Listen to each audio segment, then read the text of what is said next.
Hi everyone, I'm Cheryl Butler, and you're listening to the Mighty Mommy's Quick and Dirty Tips podcast, which will help make your life as a parent a little bit easier and a lot more fun. Welcome! Today's episode is number 373, 5 ways to stop nagging your kids, because nagging really is no fun for anyone. I recently received several emails from Mighty Mommy listeners who admit the only way they seem to get their kids to listen is to either raise their voice a lot, okay, yell, or just as bad, drone on with never-ending nagging. This is resulting in a really negative family atmosphere, so they want to turn it around, and fast. Fess up. Are you a nagger? Most parents would agree that the one thing that really drives them crazy is asking and asking and asking again for their kids to do some simple task. When the task doesn't get completed within a reasonable time schedule, we lose our patience, and that's when we start letting loose with unpleasant commentary, otherwise known as nagging. We all know that nagging is about as effective as scraping nails on a chalkboard. It's unpleasant to listen to, and it's a surefire way to drive those you care about far, far away.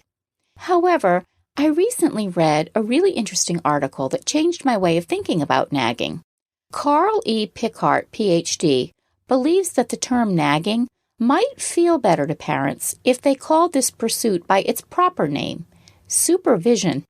He writes, "It's what they sometimes have to do to get what they want accomplished. Wearisome though it can be, come adolescence, nagging is honorable work. It needs to be done." Dr. Pickart goes on to say that for parents, nagging is exhausting to do. Isn't that the truth? And that it's the drudge work of parenting. Yet, with impending adolescence, it becomes more necessary to do it because as our kids get older and begin to exert their independence, now there is more active resistance, argument, and more passive resistance, delay, by the child who begins pushing for having more freedom on his or her own terms. Although nagging can eventually be effective, it's just not pleasant for anyone involved. So Mighty Mommy has 5 tips to nix the nagging and use a more positive approach to get the same results. Tip number 1. Silence is golden. One way to get closer to your kids is to quit the nagging and replace it with a different approach. Persistent, gentle reminders will get things done better, faster, and with less stress. Think kindness rather than anger and patience rather than barking out orders. Easier said than done, right? Not necessarily. A few years ago, unbeknownst to me, one of my kids videotaped me when I was having a fit about the dishes not being done. When she shared the video with me and the rest of the family, I was absolutely mortified. Although I had every right to expect the dishes to be done after asking about at least 6 times, my nagging approach made me sound like a pathetic lunatic. What's worse, it was clear that everyone was tuning me right out. That moment left a lasting impression on me, so much so that I made a pact with myself to nix the nagging once and for all. Now I ask just once for the job to be done, and if it's not done in a timely manner, I simply go to the child responsible for the task and quietly and matter-of-factly remind them of their responsibility. Failure to comply results in the addition of an extra chore besides the one that wasn't accomplished. In our house, silence is now golden. Tip number 2. A no nagging diet. Kids will nag their parents about the same thing countless times in order to get their way. Parents finally cave because they just don't want to hear it anymore. How many times can you listen to your tween moan that all her friends are allowed to hang out after an hour or so when the movie gets out? Nagging, however, goes both ways. We as parents can be pretty fluent in nagging when we're trying to get our kids to do their chores, or finish their homework, or get to bed at a reasonable hour. If you want to put a fresh spring in your parenting step, suggest that your family go on a no-nagging diet. Become aware of your tone of voice, how you ask one another for things, and how you react to your children's endless requests. Nagging can ultimately become a bad habit, so turn down the negative dial and increase the positive channels instead. Check out my episode, 5 Ways to Say Yes to Your Kids, for more tips on dialing down the negativity in your home. Tip number 3, redirect your delivery. Too often, we as parents focus on what our kids aren't doing right rather than what's going well. And that's understandable at times when we're all busy with our hectic day-to-day lives and are trying to keep everything in our home, school, and work lives running smoothly. When we do get caught up in juggling dozens of responsibilities, however, we can become overwhelmed and lose our patience and ultimately become cranky. With my own 8 kids, I've always had more success in getting them to help out with their chores and stay on task with their homework by heaping positive comments in the mix, rather than berating them with sarcasm and crabbiness, including the type of body language I use.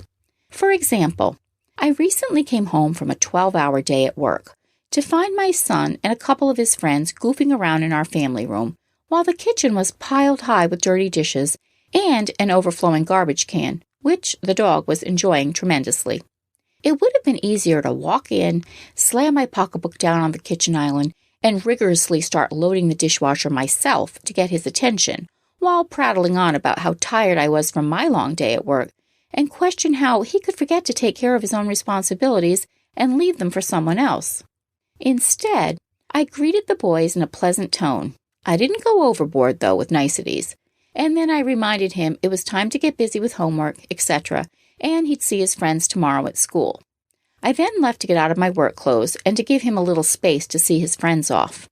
About 20 minutes later, I returned on the scene much more relaxed, and I reminded him it was his night for dishes.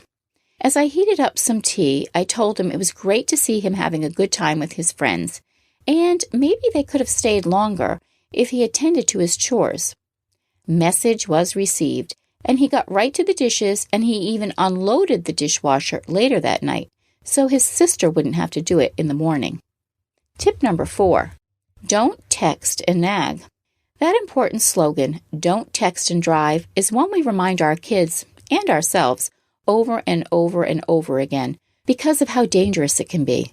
Texting has become one of the most popular and convenient ways for parents to keep in touch with their kids, but it can also become a negative tool as well. Nagging in person is certainly draining. However, it can also be just as wearing if we do it via electronics and smartphones, so I try to keep that in mind when I'm communicating with my thumbs as well. And tip number 5, don't nag from a distance. Nagging is unpleasant enough when you're in a close range to your victim, child or spouse. But when you're barking demands from across the house, it sounds even harsher. One of the best parenting strategies I learned from my own mother was not to communicate from one room to another, but to physically go to the location of the person you wish to speak with and do it face to face. If you're in the kitchen and you need to get your daughter's attention, who's in her bedroom upstairs and at the other side of the house, you're going to have to exert a lot of energy and volume to get her attention. Think about those hot summer days when your windows are open and how far all the sounds coming from your house will soon travel. Not only will your own family be inundated with listening to your nag fest, so will most of your neighborhood. It may take a bit more effort on your part, but when you get into the habit of communicating face to face, your requests will be taken more seriously and will certainly eliminate some of that negative noise that we can all live more without. How do you reduce the nagging in your family?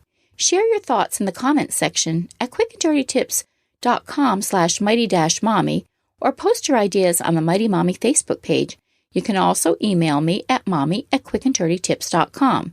And I hope you'll visit my family-friendly boards at pinterest.com/mightymommyqdt. Before we wrap up, did you know that Agatha Christie once mysteriously disappeared? Or that it's possible to survive the Titanic sinking by drinking whiskey? You can hear these surprising tales, plus many more, in our new podcast, Unknown History. It's hosted by best-selling author and historian Giles Milton, and you can listen on iTunes, Stitcher, or Spotify. Wishing you a peaceful week with your family. Thanks for listening, and until next time, happy parenting.